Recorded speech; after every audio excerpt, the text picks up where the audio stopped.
یہ بھی میں بتا دوں، ایک بار غوث پاک رضی اللہ تعالیٰ عنہ بیان کر رہے تھے اور ایک چیل اڑتی ہوئی آئی اوپر سے، بہت چین چین چین آواز کر رہی تھی، تو مجمع میں ادھر سے ادھر لوگ دیکھنے لگ گئے، ڈسٹرب ہو جاتا نا، یہاں ہوتا ہے ابھی تھوڑی سی آواز ادھر آ جائے تو سب کی گردنیں ادھر ہو جائیں گی، اور غوث پاک کے مجمع میں یہ بے ادبی ہے، حضور غوث پاک خطبہ دے رہے ہوں اور ادھر ادھر کوئی چہرے اٹھائے تو آپ نے صرف اور صرف گھور کر کے اس چیل کو دیکھا، اس کی منڈی الگ اور دھڑ الگ گر گئے، وہ مر کے تڑپنے لگی، ختم ہو گئی، آپ کا خطبہ چلتا رہا، اب کوئی گردن اٹھا کے دیکھتا بھی نہیں تھا، سب غوث پاک کی طرف کہ وہ نگاہ جلال جو چیل پر پڑی تھی کہیں اور بھی نہ پڑ جائے، سب کا انہماک توجہ کے بعد جب غوث پاک کا خطبہ ختم ہوا تو ایسا نہیں کہ آپ اس چیل کے پاس گئے، اس کے منہ کو اٹھایا، اس کے دھڑ سے لگایا، کہا قم باذن اللہ، اللہ کے حکم سے اڑ جا، وہ چیل پھر سے زندہ اڑتی چلی گئی۔ یہ کرامات کے باب میں ہے، یہ کرامات، اس کو کیا کہتے ہیں؟ کرامت معجزے کا پرتو ہے، اللہ کے ولی کے ہاتھ سے ایسا کام جو عام آدمی نہیں کر سکتا، اور یہ خصوصی طاقت اللہ تعالیٰ نے اپنے بندوں میں ان اولیاء کو دی ہے جو متقی اور پرہیزگار ہوتے ہیں۔ اب میں آپ کو بتاتا ہوں، وقت کم ہے، یہ کہتے ہیں کہانیاں ہیں، یہ لوگوں کی بنائی ہوئی داستانیں ہیں، میرے عزیزو تم کو ماننا اور نہ ماننا یہ ہمارے لیے ضروری نہیں ہے، اور نہ ہی ہم کسی کو منوانے جا رہے ہیں۔ بات اتنی ہے کہ حضرت سلیمان علیہ السلام کے دربار میں بھی یہ بات ہوئی تھی کہ سلیمان علیہ السلام کے دربار میں سارے پرندے حاضر تھے، ایک پرندہ نہیں آیا تھا، ہدہد لیٹ سے آیا، سلیمان علیہ السلام جلال میں کہا اس کو میں سزا دے دوں گا، بہت دیر کے بعد آیا، پوچھا کہ تیرا عذر بتا، کیوں تو تاخیر سے آیا؟ یہ بھی قرآن کی بات کر رہا ہوں، 19ویں پارے میں اٹھا کر کے آپ پڑھ لینا اس کو۔ اس نے کہا اے اللہ کے نبی، میں اڑتے اڑتے ایک ایسی جگہ پر چلا گیا تھا جہاں دیکھا لوگ شرک کر رہے ہیں، سجدہ کر رہے ہیں ایک عورت کو، سجدہ کرتے ہیں سورج کو، اور ایک عورت ان کی حاکم ہے، عورت ان کے اوپر حکومت کر رہی ہے جس کا نام سبا بلقیس ہے۔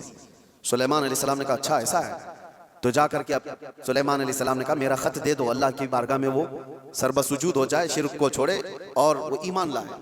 خط لے جا کر کے دیا گیا، کون؟ پرندہ ہی۔ وہ عورت ماننے سے انکار کر دی، جو بھی معاملہ ہے، اور وہ لڑنا چاہتی تھی، اپنی فوج لے کر کے سلیمان علیہ السلام کے پاس آنا چاہتی تھی، فوج لے کر وہ نکلی، لیکن اس کے ساتھ ایک معاملہ تھا، وہ جس تخت پر بیٹھتی تھی وہ دنیا کا سب سے مہنگا تخت تھا، ایسا تخت تھا کہ سونے اور چاندی سے جڑا ہوا، ہیرے قیمتی اس پہ لگے ہوئے، اور اس تخت کی حفاظت کے لیے 7 دروازے بنے ہوئے تھے، ہر دروازے پر سنتری پہرے دار کھڑے ہوئے۔ سلیمان علیہ السلام کو یہ بات ہدہد نے بتائی، لیکن یہ تو ذکر قرآن میں اس کا نہیں ہے، لیکن سلیمان علیہ السلام کو یہ معلوم تھا کہ اس کا تخت ہے، وہ غیب کی جاننے والے کو ہی نبی کہا جاتا ہے۔ آپ نے صرف اپنے مجمع میں اتنا کہا، سنا ہے بلقیس اپنے ہاں سے نکل، بلقیس کہاں رہتی تھی؟ یمن میں، سلیمان علیہ السلام کہاں رہتے تھے؟ فلسطین میں۔ آپ ڈسٹینس آج کے زمانے میں بھی ناپ کے دیکھ لینا کتنے کلومیٹر کا ہے، یمن کہاں ہے اور فلسطین کہاں ہے۔ سلیمان علیہ السلام نے اپنے مجمع میں صرف اتنا کہا، کوئی ہے جو بلقیس کے آنے سے پہلے وہ تخت میرے پاس لے کر آ جائے، جو تخت حفاظت میں ہے، 80 گز لمبا 40 گز چوڑا، چھوٹا موٹا نہیں، 80 گز لمبا 40 گز چوڑا اور اتنا ہی موٹا۔ تو سلیمان علیہ السلام نے جب یہ کہا تو کس نے جواب دیا سب سے پہلے؟ وہ بھی قرآن میں، قال عفریت من الجن انا آتیک بہ قبل ان تقوم من مقامک، ایک جن کھڑا ہوا، جنات جو موکل حاضر کرنے کے لیے بابا لوگ چلے کر رہے ہیں ان کو بھی بیان کر رہا ہوں، اور کچھ لوگ یہ سمجھتے ہیں جنات مل جانا چاہیے، ہاتھ میں وہ کر دوں گا، یہ کر دوں گا، جنات ہاتھ میں آ گئے تو پوری بینک لوٹ لوں گا، جن کو لگا دوں گا، تھیلے بھر بھر کے پیسے لا کر دے دے گا، جن کی حیثیت کیا ہے تمہیں پتہ بھی نہیں، کسی دن اٹھا کے تم کو ہی پٹک دے گا۔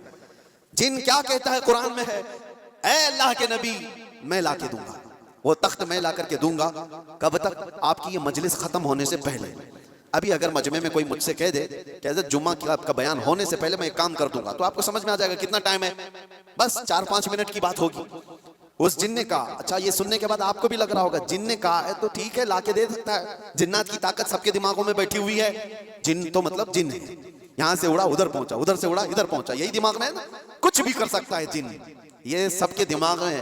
لیکن سلیمان علیہ السلام نے اس جن سے کہا نہیں، اس سے بھی جلدی کوئی لا سکتا ہے، دوسرا جن نہیں کھڑا ہوا، کیا اس جن کو اتنی طاقت نہیں ہے میں لا سکتا ہوں، دوسرا جن نہیں کھڑا ہوا۔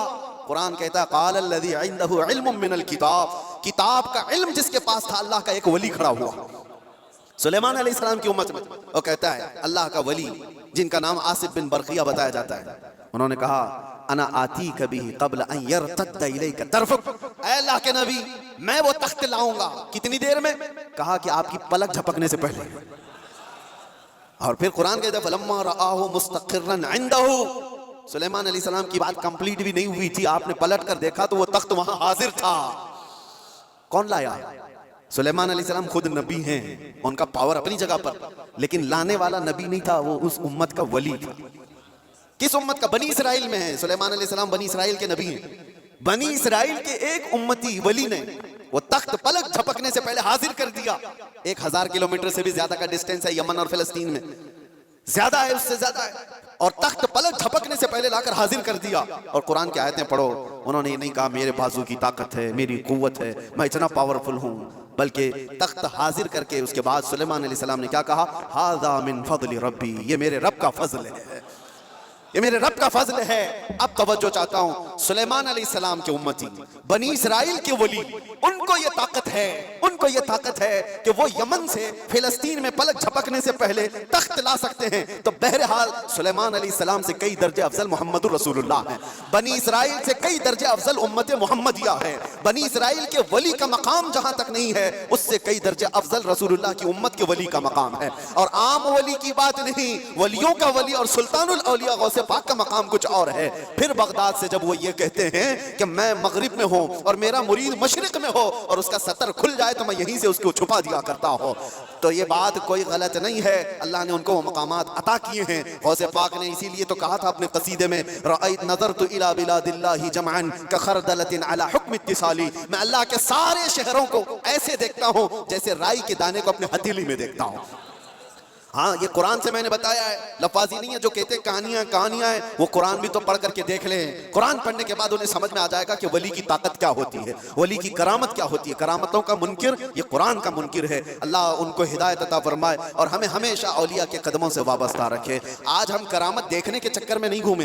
میں یہ بھی بات بتا دوں، آپ یہ مت سوچو کہ مجھے یہاں کرامت دکھنا چاہیے، وہاں کرامت دکھنا چاہیے۔ آپ کرامت دیکھنے کے چکر میں ادھر ادھر نہ جاؤ، آپ ولیوں کے تقوی دیکھنے کے لیے گھومتے رہو، ولیوں کی شریعت پر عمل کو دیکھتے رہو، تاکہ تمہارے اندر بھی وہ تقوی آ جائے، تمہارے اندر بھی وہ عمل آ جائے۔ ہاں، بس آخر بات یہ ہے کہ ہم دعا یہی کرتے ہیں کہ ان اولیاء کے دامن سے وابستہ رہیں، زندہ بھی ان کے قدموں میں رہیں اور مریں تو ان کے آس پاس رہیں۔ یہ تمنا ہے۔ کیوں؟ اس لیے کہ پتہ ہے ہم بیٹھے ہوئے ہیں، کسی جگہ گئے ہیں، کہا مفتی صاحب آئے، بھیڑ بھاڑ بہت تھی اور لوگ لا کر کے گرمی کی وجہ سے پنکھا لگا دیے، پنکھا چل رہا ہے، ہوا تیز آ رہی ہے۔ کس کے لیے لگایا؟ ہمارے لیے لگایا، لیکن آس پاس بیٹھے ہوئے سب ہوا کھا رہے ہیں۔ ان کے لیے لایا نہیں گیا تھا پنکھا، ہمارے لیے لایا گیا تھا، لیکن پنکھا ایسا نہیں ہے کہ ایک ہی جگہ پھینک رہا ہے ہوا، بلکہ آس پاس جو بیٹھے ہوئے ہیں وہ بھی گرمی سے جو بے حال تھے اب باحال ہو گئے، ان کو بھی ہوائیں مل رہی ہے۔ یہی بات ہے، اولیاء کے آستانوں کے پاس جانے سے اللہ کی رحمتیں جھما جھم برس رہی ہوتی ہیں، ہم گنہگاروں پر بھی وہ چھینٹے پڑ جاتے ہیں اور ہمارا دل بھی چمکنے لگ جاتا ہے۔ اللہ تبارک و تعالی ہمیں تقوی عطا فرمائے۔